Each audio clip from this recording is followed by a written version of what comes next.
Science की class में हम लोग नए टॉपिक के बारे में पढ़ने जा रहे हैं जिसका नाम है फ्रैक्चर। ठीक है,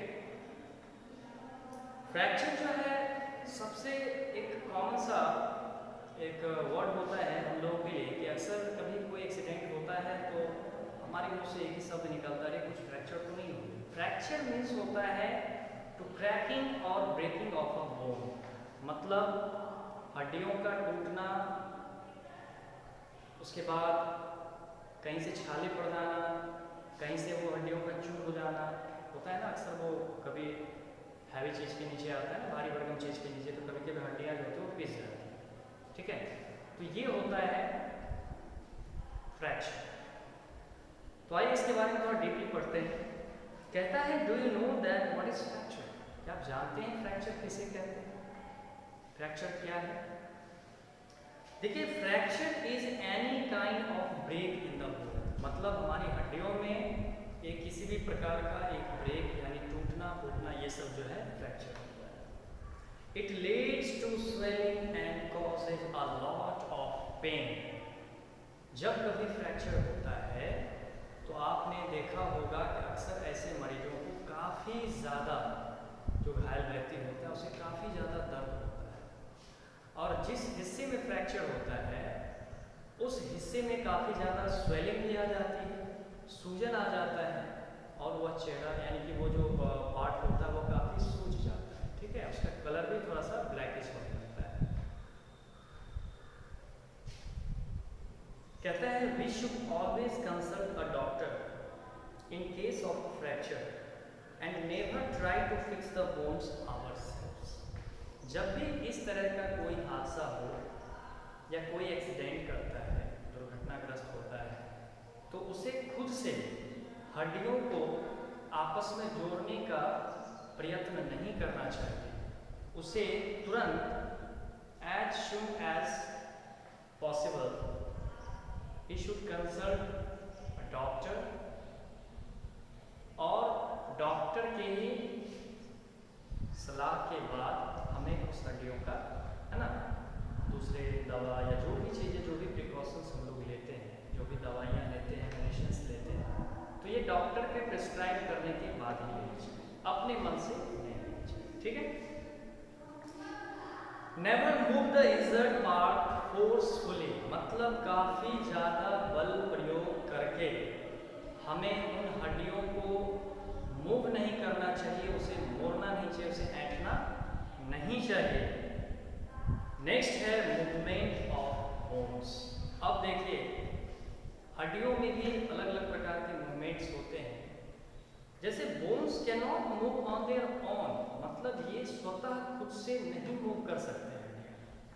ठीक है, they are held together at the joints by strong stretchable bands called ligaments। कहता है कि वे जॉइंट्स के साथ, जहां भी जॉइंट्स है, चाहे ये एल्बो हो, चाहे ये रिस्ट हो, तो हर जॉइंट्स के पास या एक खास प्रकार के रबड़ी टिश्यू से जुड़ा होता है जिसे हम लोग कहते हैं लिगामेंट्स। ठीक है,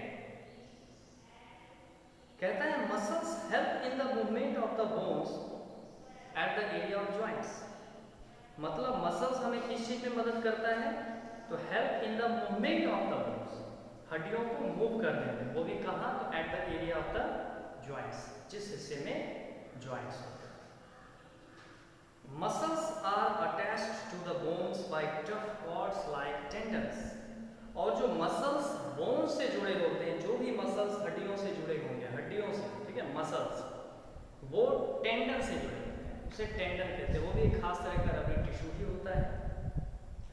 the muscles move the bones by their pull, जो मसल्स होते हैं वो हड्डियों को, मसल्स जब एक दूसरे को पुल करता है तो वो हड्डियों में मूवमेंट लाता है। ठीक है, muscles can not push, muscles only can pull, खींच सकता है बट पुश नहीं कर सकता, धक्का नहीं दे सकता। Hence a pair of two types of muscles help the bone to move। तो इसीलिए दो प्रकार के मसल्स जो होते हैं वो बोन को मूव कराने में मदद करते हैं। जैसे for example the up and down movement of your arm is controlled by bicep. ठीक है, मतलब आपका ये अप और ये डाउन ये किसके कारण हो रहा है? ये हो रहा है इस मसल्स के कारण, जो ये बाइसेप होता है। आई थिंक मेरे पास तो नहीं है, बट जिनके पास भी होता है वो बाइसेप। ठीक है, ये बाइसेप जो होता है ये मसल्स को खींचता है और ऐसे रिलीज करता है, सिर्फ पुश करता है, पुल नहीं करता है, सिर्फ पुश करता है। मसल्स ओनली कैन पुश, बस माफ कीजिएगा, पुल। तो नेक्स्ट है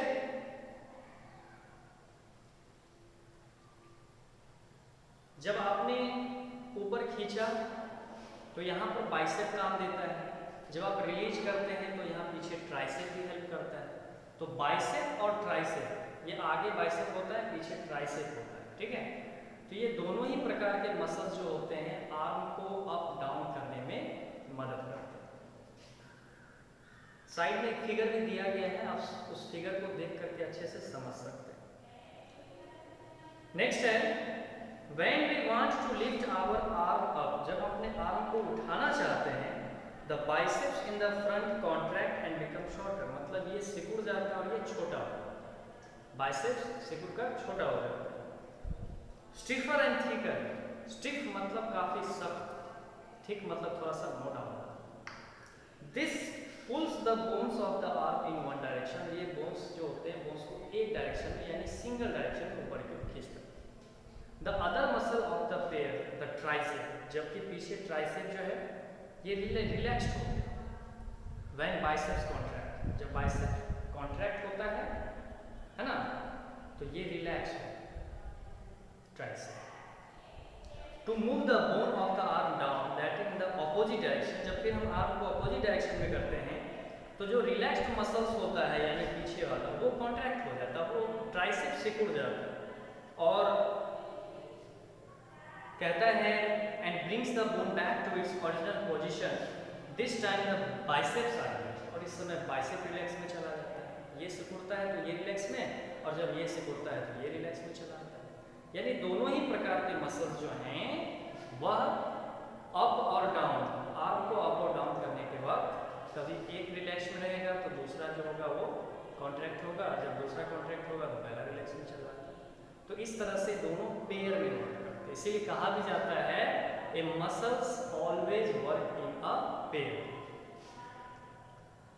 तो कहता है movement takes place in a similar fashion in the case of animals with a backbone, मतलब जितने भी वर्टिब्रेट्स एनिमल्स हैं, देखिए बैकबोन का मतलब हुआ जितने भी जीव जंतुओं में बैकबोन होते हैं, रीढ़ की हड्डियां होती हैं, हम वर्टिब्रेट्स कहते हैं, और जो बोनलेस यानी बैकबोन लेस होते हैं जिनमें रीढ़ की हड्डियां नहीं होती उन्हें इनवर्टिब्रेट्स। तो यहाँ वर्टिब्रेट्स की बातें हो, उनमें भी कुछ इसी प्रकार का मूवमेंट देखने को हमें मिलता है। ठीक है, कहता है different muscles and bones are involved in the movement of different body parts, यानी अलग अलग प्रकार के मसल्स और बोन्स अलग अलग प्रकार के बॉडी पार्ट्स को मूवमेंट में लाने का काम। कहता है how do other animals move, how do other animals move, आखिर दूसरे जो जीव जंतु होते हैं वो किस प्रकार से मूव करते हैं। Do they all have bones, क्या इन सब के पास भी हड्डियां होती हैं। And what you understand by the word exoskeleton, और आप एक्सोस्केलेटन से क्या सुना, मैंने बताया था कि ऐसे जीव जंतु जिसकी हड्डियां बाहर से है ना उसे हम एक्सोस्केलेटन कहते हैं। ठीक है, जैसे स्नेक के बारे में आपको बताया गया था।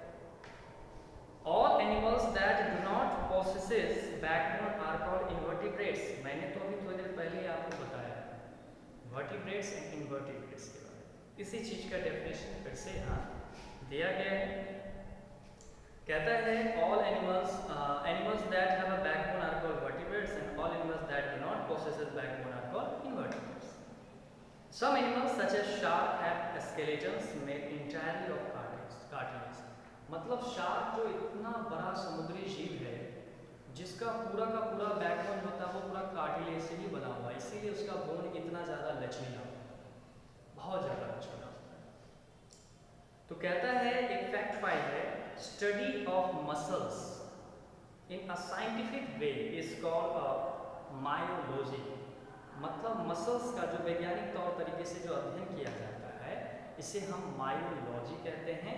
आप इसे अंडरलाइन कर लेंगे, काफ़ी इंपॉर्टेंट टॉपिक है। अब एक लास्ट टॉपिक होने जा रहा है आज का, वो है लोकोमोशन इन एनिमल्स। देखिए लोकोमोशन क्या है? The movement of an animal from one place to another. जीव जंतुओं का एक जगह से दूसरे जगह भटकना या जाना, चाहे वो कोई भी पर्पस हो, प्यास बुझाने के लिए हो या पेट की आग बुझाने के लिए हो, चाहे वो भूख के कारण यानी खाने की तलाश में, पानी की तलाश में इधर उधर भटकते रहते हैं। कभी कभी कुछ अपने आश्रय के लिए, अपने शेल्टर के लिए भी इधर उधर भटकते हैं, एक जगह से दूसरी जगह जाते हैं। तो इस तरह का जो मूवमेंट होता है इसे हम लोकोमोशन कहते हैं। Some animals show movement but do not show locomotion. कुछ जानवरों में मूवमेंट होता है बट वो लोकोमोशन को शो नहीं करते।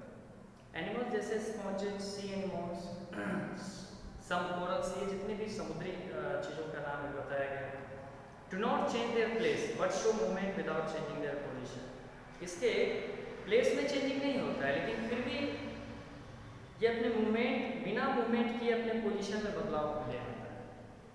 सोचिए, तो इसे हम कहते हैं लोकोमोशन, मतलब बिना जगह बदले ही अपने पोजीशन में बदलाव कर लेते हैं। ठीक है। Locomotion in animals is very important as it helps them to search food. जो जीव जंतुओं में जो लोकोमोशन होता है वो काफ़ी इंपॉर्टेंट होता है, क्योंकि इसी की मदद से वे जीव जंतु अपना भोजन ढूंढ पाते हैं, पीने योग्य पानी ढूंढ पाते हैं, अपना शिकार ढूंढ पाते हैं। ठीक है। और रहने के लिए छायादार घर भी ढूंढ लेते हैं। ठीक है। It also helps them to escape from predators and other animals. और ये जानवरों को उनके शिकारियों से, परभक्षी जीवों से, अपने दुश्मनों से भी बचाने में काफ़ी मददगार होता है। ठीक है।